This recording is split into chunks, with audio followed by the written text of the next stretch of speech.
Welcome back. And we're joined by Sunil Subramaniam as well, market expert, joining us this morning. Sunil, what do you do in a market like this? Give us a sense. Likely there'll be some softness in markets today. Should you buy that? Should you wait for more clarity? What would you do? No, you should keep buying, but small amounts, stagger them. Don't go in all in today. But clearly, what we can say is yes, Mr. Trump's tweets and Iran's responses will cause volatility. But you see, oil is not reacting too badly. It's already around 95. So clearly, a lot of the bad news is discounted in the price, but that doesn't mean we are ready for a surge. And especially, I'm saying that if you see FIIs last week, they started buying gradually by the end of the week. So clearly, they are also taking a position that the worst is behind us. DIs, on the contrary, have been booking profits and pretty heavy profits because they are preparing for the earnings season. So they will redeploy as you get clarity around the earnings season, right? So a rally of sorts last week was most of retail HNI driven, who also felt the market was oversold. But the Friday's good news, I think, has petered out over the weekend in terms of the claims and counterclaims on whether there is talks in Pakistan or not, ceasefire is on or not. So I think that, and 22nd is the official date for the end of the ceasefire. So I think that this is a time when I think you can be reasonably confident that the market is close to a bottom, unless there's a very dramatic military development in the war. The blockade-wise, what America is currently fighting it, I think an economic matter of trying to starve Iran of oil and food and all that, that's okay in the sense that the damage to US from whatever ammunition, soldiers, and all not be there. So market has taken that into account. Only if there's a military escalation and US puts boots on the ground, you could probably see a negative. But bear in mind that there is a small probability of that happening. Nothing is ruled out, given Mr. Trump and the way he has been changing stance every couple of days.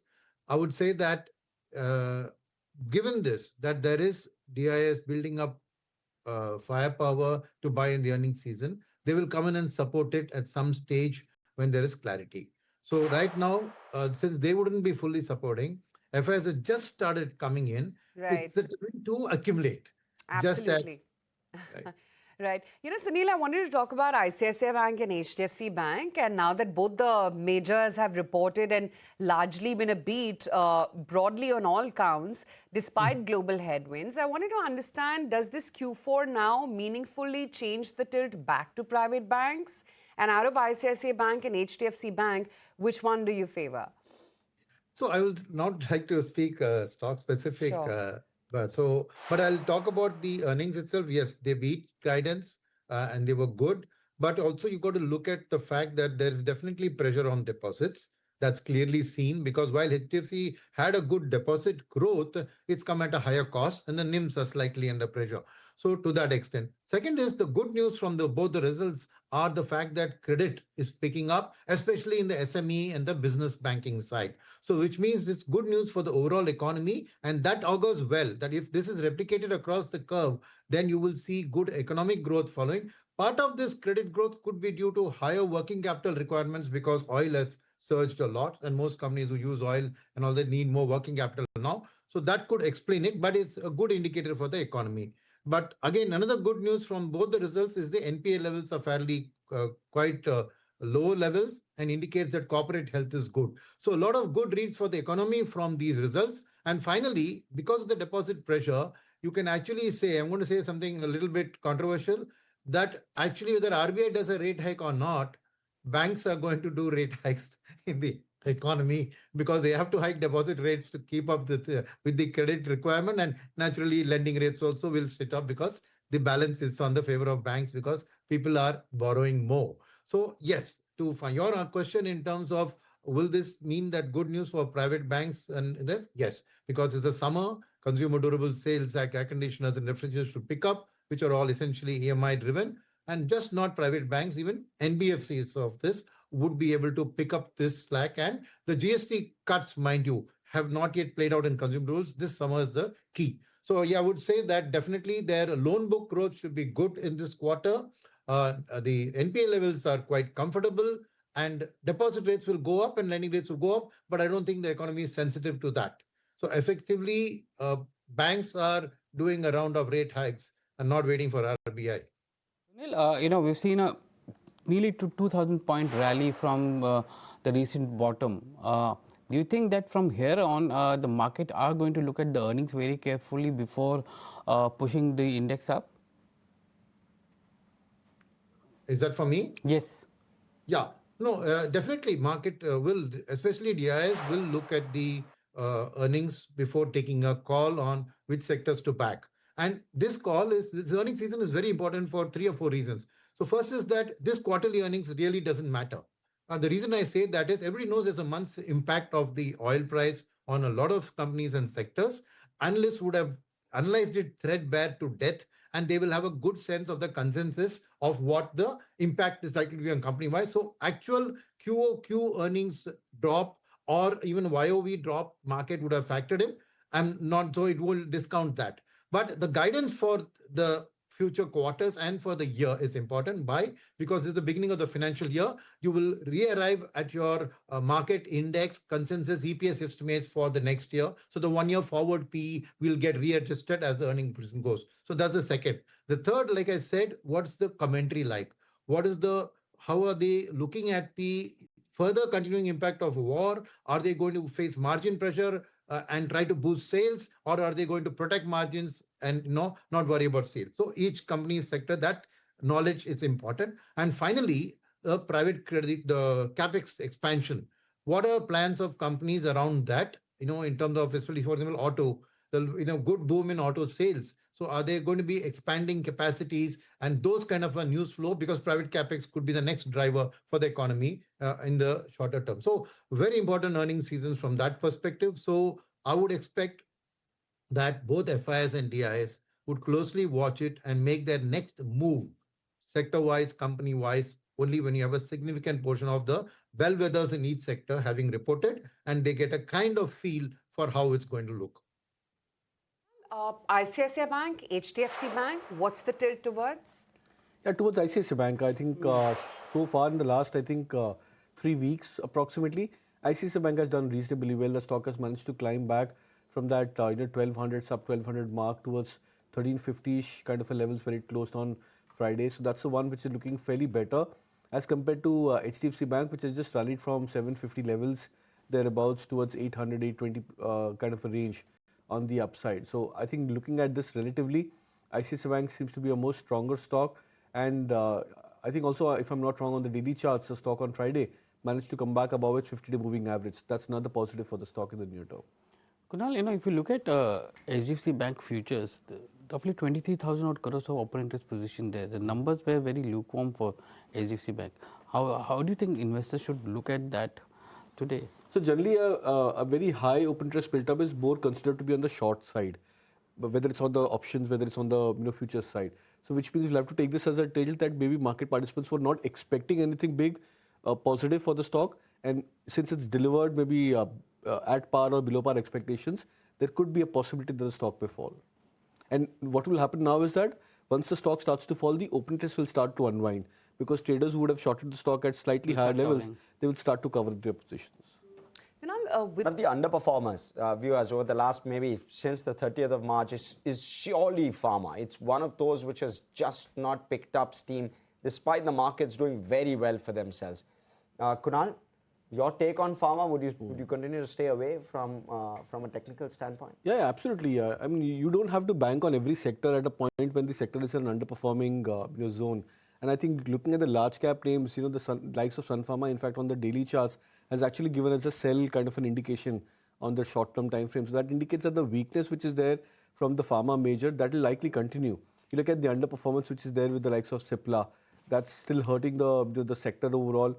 The stock is still not being able to perform or come back towards its even the long-term moving averages. I think there are only two better performers which have done very well within the pharma pack. One of them is Glenmark Pharma, the stock which has come back closer to its lifetime high levels, or just I think in the breaking distance by a couple of percentage points from its lifetime highs. And the other is, I think, Aurobindo Pharma. That stock has done phenomenally well to come back to 1360, 80 levels in the near term. So I think these are the only two exceptions which have done very well. And then when you try and look at the beta of these stocks also, they are relatively higher as compared to the usuals of Sun Pharma, etc. So that tells you that the markets have a slight tilt towards the high beta spaces. and the high beta stocks within even a maybe a low beta sector like the pharma index. Kunal, does the move on FMCG from Friday have more legs to it? Yeah, I think FMCG could be something which is starting to look attractive because, after last week's move, Colgate making a very strong comeback, Britannia showing signs of strength, HUL, I think coming back to that 2200 breakout point, which has been a resistance of a sort. So, what happens first is that whenever these stocks come back into recovery, an initial pattern of lower highs and lower low that is broken out. Initially, there is a sign of optimism or sign of strength, where the markets are taken by surprise. And then once slowly and steadily position starts to build up, and when traders realize that the risk reward still, after this price jump for many of these FMCG names, is fairly attractive for the medium to long term, that's where the delivery money starts to enter into these names. So I would sense that the initial spike or the uptrend is now behind for the FMCG stocks. There should be a scope where these stocks will stabilize from here on, and then delivery buying shapes up, and that should, I think, lift the stock prices higher further. That would be a little bit of a slight elongated process because FMCG as it is a sector which moves very, very slow and gradually. And we saw some very sharp moves in defense as well. Let me come to defense in just a minute. In fact, let me go across to Sunil. Sunil, your views on FMCG, because it's an interesting pack. You'll have Nestle come out with numbers this week as well. So you'll likely see some rub off, some influence of the commentary as well as the numbers on FMCG. What's your sense? My sense is, again, if you go back to the bank results and ICICI Bank and HDFC, there was a strong rural pickup in terms of rural demand credit, which augurs well for the FMCG. And second is that the fact that the monsoon is coming a bit under long-term average as per indications means that food prices are generally going to trend up, plus the effect of the war in terms of gas for urea. So when farmers' incomes goes up, right, that's actually a positive for rural demand. So I think FMCG will see a good demand during this quarter, but at the same time, cost pressures will be there because they're also dependent, like biscuits is dependent on wheat and those kind of, so their input costs also, and soaps and all of that do depend on crude related derivatives. So there's going to be a good top line growth, I would say, expectation this summer, but margins will also need to be carefully watched. And like you said, the bellwether companies are a key for the move. But I think the FII turn from selling to buying, slow though the buying may be, would probably concentrate it in the FMCG because it's a safer sector for them to play. So a mix of these factors, I would say, and I agree with Kunal's view that after the rally, it will stabilize. But the next trigger would be the bellwether earnings and the guidance, which will again may give it a next leg up, depending on the other parameters that I spoke about. Sunil, scope for margin, scope for valuation multiple expansion here in FMCG possible? Valuation multiple expansion is tough. Okay, it's got to be driven by earnings. I don't think you can expect a valuation unless the war ends and the FIs come back. Then they will pay a premium for India's FMCG sector for its safety aspect. So it's very, very geopolitical related from a margin expansion. But otherwise, domestically, it will be earnings driven. Sure. Okay.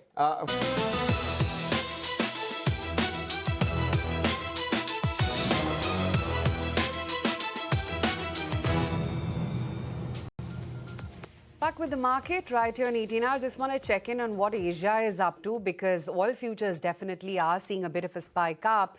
And that's the case with the other natural resources like natural gas as well. Brent is now at 95.31 as we speak right now. What about Asia? Was standing ground the last time we checked and still holding on actually. Both Hong Kong and Shanghai are latching on to their gains. Japan as well is holding steady by almost 1%. Some of the periphery markets like Australia, though, have dipped down a little bit. The GIFT Nifty then still sticking by with its gains, still holding up, although it's just a tad bit lower from where it was about half an hour back, was holding up around 9,900 odd points. It slipped 10 points from there, but that's okay. We're still latching on to that 24,450 level for the futures. Still in conversation with Kunal Bothra as well as Sunil Subramaniam. Kunal, some of the other names which, are making a comeback, D-Mart, for instance, the most beaten down, underperforming of the names, finally making a dash of about 5% on Friday. You sense further headroom? Yeah, I do sense further headroom, and I think the movement for D-Mart actually started off much prior to when the markets bottomed. I think 3 or 4 days prior to where the indices bottomed out. So this was a case where D-Mart started to move on its own when the stock price was maybe deeply oversold, or when there was some positive developments in terms of the news for the stock price. But in the bottom, which had happened for D-Mart at 3,600 levels, that was a point where the stock was hugely oversold. We looked at the RSIs, we looked at the weekly RSIs, the quarterly charts for DMart. The stock ended a major phase of a price-wise correction and a time-wise correction for itself. Now on the way up, the stock has crossed back above its 200 moving average. And for a stock which has been dropping below those long-term averages for maybe the last 6 months or so, to try and make a comeback in just a matter of the next 2 or 3 weeks, requires some sort of a strong buying potential, which we saw in DMart. That's why I would believe that the stock would probably see a further move on the upside. And as I said earlier, that now what could happen is that many of the stocks would slow down the pace of rally, but the trajectory for these stocks would still be on the upside. Kunal, you saw broader markets outperforming even as the Nifty was gaining it last week there. The small cap index, the mid cap index. Do you see enough rally or steam there in these two indices and the companies there? Yeah, I think I strongly sense, because so what happens is, the first phase of the market rally and the recovery, if it's led by large cap names, then people are going for safety rather than going for returns. When the rally is led by small caps and mid caps, there is an expectations that maybe the worst is behind. Now let's hunt for returns. So I think we are in that phase where in the last 3 weeks, markets have started to chase for returns, and that's why you're seeing so many stocks. So it's not just the price rally for these names. You look at the volume set off built up for many of these stocks. When stocks have jumped up 10%, 15% on a single day, the volumes have been at a multi-month, multi-quarter high. So it's been chased by very strong buyers who have managed to buy into these names. Look at the delivery data on those days. The delivery percentage is also much higher. So when the quantum of volume rises, the delivery percentage rises. That tells you that many people are ready to take those stocks as per delivery.